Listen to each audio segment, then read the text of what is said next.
ఇక్కడ కూడా జగన్మోహన్ రెడ్డి ఒక క్రిస్టియను, హిందువులపైన వ్యతిరేకంగా ఆయన పనిచేస్తున్నాడు అనేది ఒకటి, హిందూ మతం ప్రమాదంలో ఉంది ఇలాంటి ఒక క్యాంపెయిన్ని క్రియేట్ చేసే ప్రయత్నం కనిపించట్లా.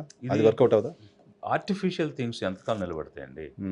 నిజంగానే హిందూ మతం డేంజర్లో ఉంటే, అంటే ప్రమాదంలో ఉంటే ప్రజలు ఫీల్ అవరా? అది కదా తమ సో ఎవరికి వాళ్ళు స్వేచ్ఛగా ఉన్న తర్వాత నువ్వు ప్రమాదంలో ఉన్నావు, నేను ఎక్కడున్నాను ప్రమాదంలో అని క్వశ్చన్ వేసుకోరా? సో అందువల్ల ఇవి చాలా ఫన్నీగా ఉంటాయి. అంటే వాళ్ళు మీడియాతో పదే పదే చెప్పి హిప్నటైజ్ చేయొచ్చు అని అనుకుంటున్నారు వాళ్ళు. బట్ ఆ హిప్నోటిజం దానికి వర్కౌట్ చేయదు. ఇప్పుడు పవన్ కళ్యాణ్ గారి హిప్నోటిజం వర్కౌట్ అవుద్ది. ఎంతవరకు వర్కౌట్ అవుద్ది? అతను ఫాలో అయ్యే మ్యాడ్ ఫ్యాన్స్ ఉన్నంత వరకు.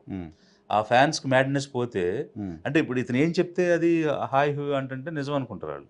ఇప్పుడు అతను నేను అనాపాలజెటిక్ సనాతని అంటే వాళ్ళు అరిస్తే దాన్ని ఎండార్స్ చేశారనుకుంటున్నాడు అతను. దాన్ని వాళ్ళు ఎండార్స్ చేయలేదు. దే ఆర్ ఎండార్సింగ్ హిమ్ అంతే. Whatever he shouts they are endorsing. ఆయన అరిస్తే చప్పట్లు కొడతారు అంతే. ఏమరిచాడు అనేది వాళ్ళకి తెలియదు, లేదు.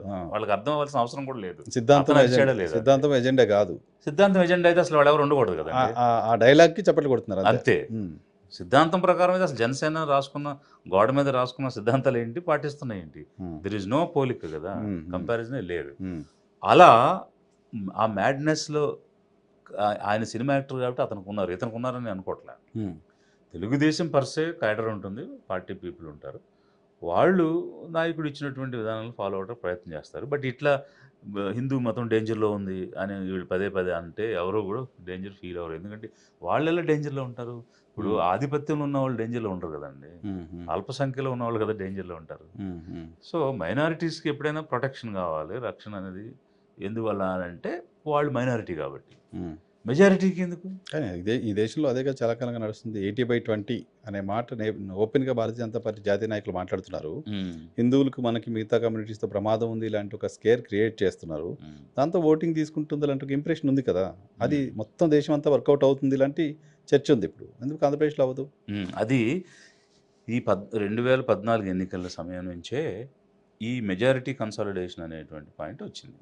ఈ మెజారిటీ కన్సాలిడేషన్ అనే థియరీ వీళ్ళు తెచ్చారు. ఆర్ఎస్ఎస్ తెచ్చింది. ఆర్ఎస్ఎస్ ఏ విధంగా తెచ్చింది? హిందుత్వాన్ని చూపించి హిందువులందరినీ ఏకం చేయాలనేది ఒక భావన.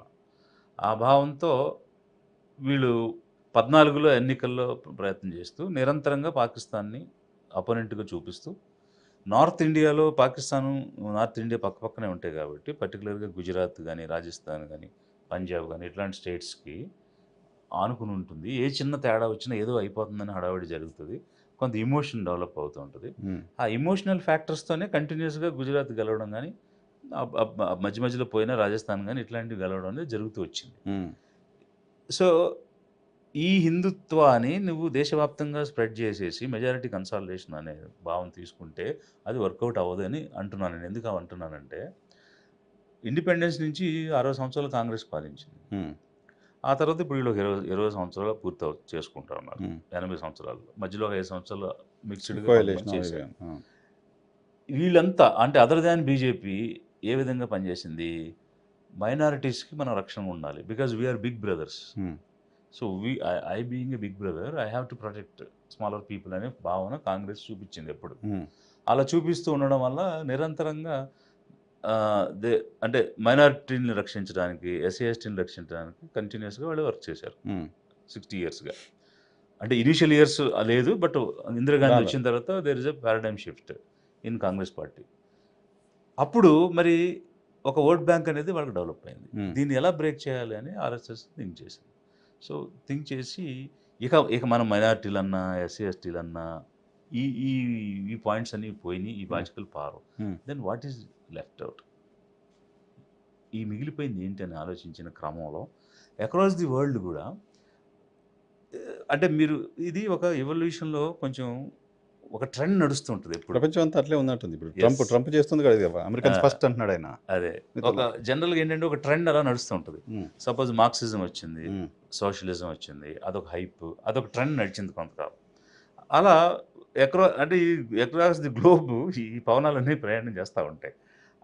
అదే సమయంలో వీళ్ళు కూడా రైటిస్ట్ సిద్ధాంతాన్ని తీసుకుని పూర్తిగా కన్జర్వేటిజం తోటి మనం దాన్ని కౌంటర్గా ఎందుకు చేయకూడదు? ఇంతవరకు నడిచింది మైనారిటీల రక్షణ అనేటువంటి concept.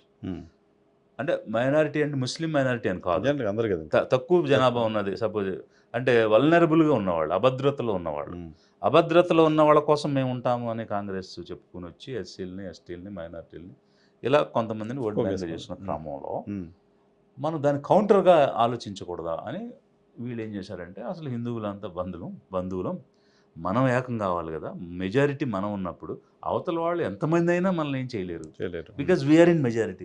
Once we get consolidated then nothing to beat. Um, we ఎప్పటికీ మనల్ని ఓడించే పరిస్థితి కూడా ఉండదు. ఉమ్. సో వాళ్ళంతా చిన్న నెంబర్ ఉంటే ఏంటి పోతే ఏంటి, ఏం వద్దు దానివల్ల అది అనేది అది ఉంటుంది. అది అది గ్లోబ్ అంతా ఉన్నది, ఆంధ్రప్రదేశ్లో ఉండదా? రాదా? రాదని ఎందుకు చెప్పగలము? గ్లోబ్లో ఉన్నది ఏంటంటే, అంటే రైటిస్ట్ స్వింగ్ అనేది కనిపించింది. ఉమ్. ఇక్కడ కూడా సేమ్ స్వింగ్ కదా రైట్ అదే చేస్తారు. ఎగ్జాక్ట్లీ, బట్ ఆ స్వింగ్ కంటిన్యూస్గా ఉండదు కదా. ఉమ్, సో ఒకసారి అట్లా వెళ్తాయి, మళ్ళీ వెంటనే they will realise and they will come back. Okay okay. So అది అది అలా కంటిన్యూ అయిపోదు కదా. ఉమ్, ఇప్పుడు ట్రంప్ ఫస్ట్ వచ్చినప్పుడు కూడా అదే సిద్ధాంతం వచ్చాడు, వెంటనే ఓడిపోయాడు కదా. గెలవలేకపోయాడు. ఉమ్, సరే, అది అమెరికా లాంటి దేశంలో, బట్ మిగిలిన దేశాల్లో కూడా అలాంటివి జరిగినాయి, ఒక యుఎస్ఏ కాదు. అవును, బ్రిటన్లో కూడా రైటిస్ట్ పార్టీలు గెలిచాయి, బట్ నిరంతరంగా గెలవలేరు.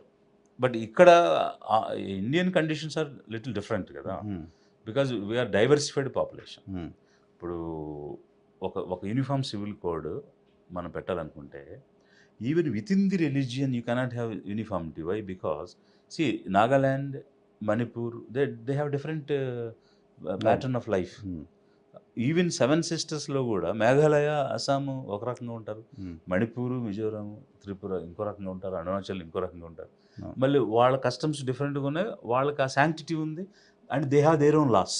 కరెక్ట్. అంత డైవర్సిటీ ఉన్నటువంటి ఈ దేశంలో వీళ్ళు చాలా లోతుగా ఆలోచించి దిస్ ఈజ్ వన్, ఈ పాచిక బాగా పనిచేస్తుందని ప్రయత్నం చేశారు. ఉమ్, అది పారింది, కానీ నిరంతరంగా అవడం లేదు. పాకిస్తాన్ చూపించారు, పుల్వామా అన్నారు, బాలకోట్ అన్నారు, గెలవగలిగారు. మరి ఇప్పుడు గెలవలేకపోయారు కదా. మందిరం కట్టినా కూడా గెలవలేకపోయారు, రామ మందిరం కట్టి కూడా గెలవలేకపోయారు కదా. Um, so it clearly shows ఒక పీరియడ్కి పనికి వస్తుంది అది, um, but it cannot be continued. Okay okay. అందువల్ల ఆంధ్రప్రదేశ్లో 1% ఓటింగే రాలేదు కదా ఎప్పుడు బీజేపీకి. అవును, అవును, సో ఆ సిచ్యువేషన్లో ఆ సిద్ధాంతంతో వాళ్ళు చేయలేరు సొంతంగా అనేది క్లియర్.